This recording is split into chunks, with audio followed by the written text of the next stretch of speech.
2026년 4월의 어느 날 핀란드 수도 헬싱키의 한 회의실에서 조용하지만 역사적인 사인이 이루어졌습니다. 종이 한 장에 두 나라 대표의 도장이 찍히는 순간 총 9,400여 원이라는 어마어마한 숫자가 확정되었습니다. 상대는 대한민국이었고 계약의 주인공은 K9 자주포 112문이었습니다. 그런데 이 계약에는 단순한 무기 구매 이상의 이야기가 담겨 있습니다. 왜 핀란드는 다른 나라 무기도 아닌 한국의 무기를 다시 골랐을까요? 그리고 왜 지금 유럽 전역에서 한국 무기를 향한 주문이 폭발적으로 쏟아지고 있는 것일까요? 안녕하세요. 오늘은 전 세계 방산 시장을 뒤흔들고 있는 K방산의 현주소를, 그리고 한국이 어떻게 전쟁의 시대에 거꾸로 기회를 잡고 있는지 그 놀라운 이야기를 함께 풀어드리겠습니다. 끝까지 보시면 대한민국의 자주포 한 대가 어떻게 세계 안보 질서를 바꾸고 있는지 실감하시게 될 겁니다. 먼저 이번 계약이 얼마나 큰 의미를 갖는지부터 확인해 보겠습니다. 9,400여 원, 이 금액을 일상의 단위로 바꿔보면 서울 아파트 약 2,000채를 살 수 있는 돈입니다. 그런데 더 중요한 것은 숫자보다 맥락입니다. 핀란드는 2017년에 이미 K9 자주포 96문을 처음으로 도입했습니다. 그로부터 무려 9년이 흘렀습니다. 그 긴 시간 동안 영하 수십 도를 오르내리는 혹한과 수십 센티미터 쌓이는 폭설 속에서 K9은 묵묵히 작동했습니다. 핀란드 군인들은 그 9년의 운용 결과를 보고 다시 한국에 손을 내밀었습니다. 1차 계약 금액과 비교하면 이번 2차 계약은 원화 기준으로 무려 2.5배 규모로 커졌습니다. 신뢰가 돈으로 환산된 것입니다. 이번 계약으로 핀란드가 보유하게 되는 K9은 총 208문이 됩니다. 그리고 이 숫자는 단순한 수량이 아닙니다. 나토 회원국 중에서 K9을 200문 이상 운용하는 나라는 이제 튀르키예, 폴란드, 그리고 핀란드 딱 세 나라입니다. 셋 다 나토 회원국입니다. 세계에서 가장 강력한 군사동맹의 핵심 멤버들이 한국 무기를 주력으로 채택하고 있다는 뜻입니다. 현재 나토 안에서 K9을 운용하는 나라는 튀르키예, 폴란드, 노르웨이, 에스토니아, 루마니아, 핀란드 총 6나라입니다. 나토 바깥으로는 인도, 호주, 이집트 등을 포함해 9개국에 1,500문 이상이 수출됐습니다. 세계 155mm 자주포 시장의 절반 이상을 한국 제품이 차지하고 있는 것입니다. 그렇다면 왜 유럽은 지금 이토록 급하게 무기를 사들이고 있는 것일까요? 이 흐름을 이해하려면 워싱턴 DC에서 벌어진 한 사건부터 살펴봐야 합니다. 2025년 말부터 트럼프 대통령은 나토 동맹국들을 향해 노골적인 불만을 드러내기 시작했습니다. 호르무즈 해협 작전 참여를 거부한 유럽 국가들에게 분노하며 나토 탈퇴 가능성까지 언급했습니다. 법적으로 나토 탈퇴는 미국 상원 3분의 2의 동의가 필요해 현실적으로 쉽지 않습니다. 그러나 트럼프는 병력 감축이나 무기 지원 축소 같은 실질적 나토 흔들기 카드를 꺼낼 수 있었습니다. 유럽 외교관들은 나토가 마비 상태에 가깝다는 위기감을 공개석상에서 쏟아냈습니다. 유럽의 불안은 곧 행동으로 이어졌습니다.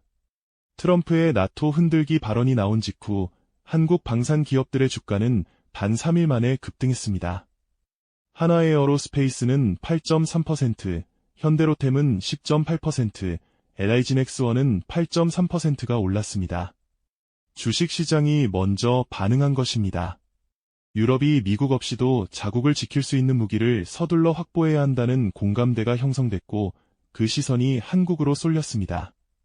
이유는 명확했습니다. 성능, 가격, 납기, 이 세 가지를 동시에 만족시키는 나라가 한국밖에 없었기 때문입니다. 나토는 2026년 3월 회원국들에게 GDP 대비 국방비 목표를 대폭 상향하는 새 방침을 발표했습니다. 32개 회원국 중 18개국이 2030년까지 GDP의 3%에서 3.5%까지 국방비를 늘리겠다고 예고했습니다. 독일은 무기 현대화를 위해 1,000억 유로 규모의 특별기금을 이미 조성했습니다. 이 거대한 재무장 물결 앞에서 유럽 자국 방산업체들은 생산 능력이 턱없이 부족했습니다. 수요를 충당하려면 공장 증설부터 시작해야 하는데 그 기간만 최소 2년에서 3년이 걸립니다. 이 공백을 채울 수 있는 나라가 바로 한국이었습니다. K9 자주포가 유럽에서 이렇게까지 인기를 끄는 이유는 단순히 싸다는 것만이 아닙니다. 이 무기의 스펙을 직접 들여다보겠습니다. K9은 155mm 주포를 탑재하고 최대 사거리 40km, 사거리 연장탄을 사용하면 50km 이상까지 정밀 타격이 가능합니다. 47톤의 무거운 몸체를 1000마력 디젤 엔진으로 최고 시속 67km까지 끌어올립니다. 서울에서 수원까지 달려가는 속도입니다. 분당 6발에서 8발을 사격할 수 있고 2급 상황에서는 15초 안에 3발을 집중 발사하는 급속 사격도 가능합니다. 사격 직후에는 60초 안에 진지를 옮겨 다음 사격을 준비하는 슈트 앤 스쿠트 기능도 갖췄습니다. 쏘고 튄다는 뜻인데 적의 반격포탄이 날아오기 전에 자리를 바꾸는 생존 전술입니다. 특히 핀란드 같은 북유럽 국가들에게 K9은 단순한 자주포 이상의 존재입니다. 핀란드는 러시아와 무려 1340km의 국경을 맞대고 있습니다. 나토 회원국 중에서 가장 긴 러시아 접경 길이입니다. 2022년 우크라이나 전쟁이 터지면서 핀란드는 즉각 나토 가입을 결정했고 자국 방어력 강화에 발빠르게 나섰습니다. 그 판단의 중심에 K9이 있었습니다. 혹한에서 검증됐고 빠른 납기가 보장되고 가격 대비 성능은 유럽 어떤 경쟁 기종과 비교해도 앞서 있었습니다. 핀란드 군인들은 9년간 실제로 K9을 몰아봤고 그 결론이 9,400여 원짜리 재구매 계약이었습니다. 이번 계약이 성사되기까지의 과정도 주목할 필요가 있습니다. 포트라, 하나에어로스페이스, 방위사업청, 주핀란드 대사관으로 구성된 팀코리아 협상단은 2025년 8월 첫 킥오프 미팅을 시작으로 꼬박 7개월을 협상 테이블에서 보냈습니다. 계약 방식도 눈에 띕니다. 기업 간 계약이 아니라 정부와 정부가 직접 맺는 G2G, 즉 정부 간 계약 방식을 택했습니다. 포트라가 계약의 당사자로 직접 참여해 계약서 작성부터 협상, 법률 검토까지 한꺼번에 지원했습니다. 이 방식은 기업의 계약 위험 부담을 크게 줄이고 상대국의 신뢰를 높이는 효과가 있습니다. 대한민국이 하나의 팀으로 움직인 결과입니다.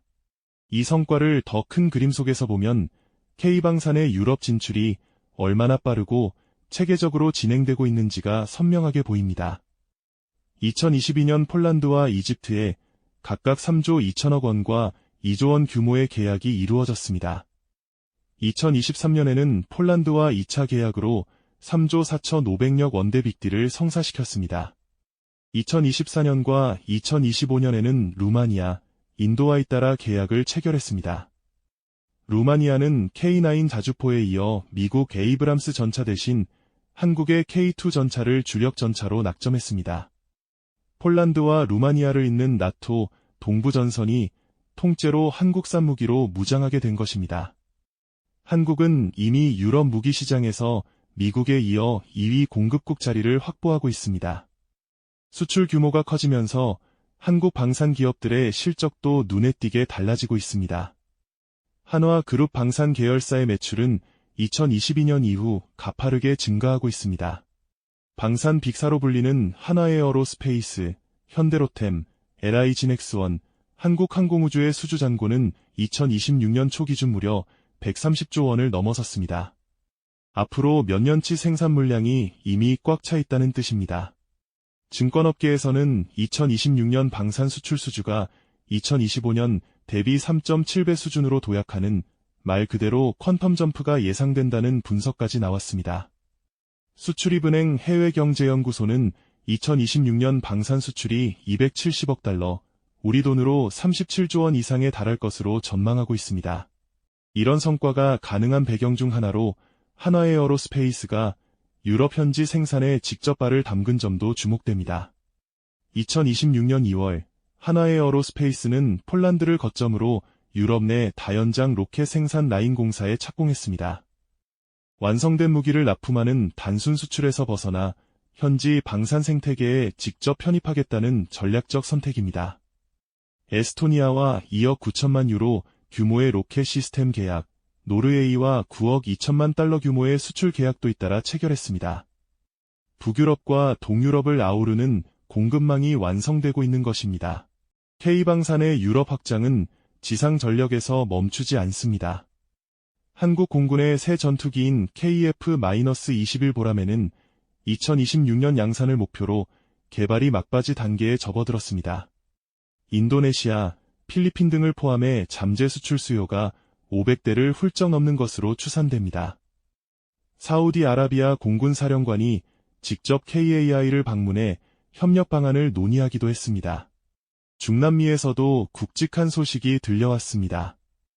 페루의 K2 전차 54대와 K808 차륜형 장갑차 141대 등 총 195대를 공급하는 총괄 합의서가 체결됐습니다.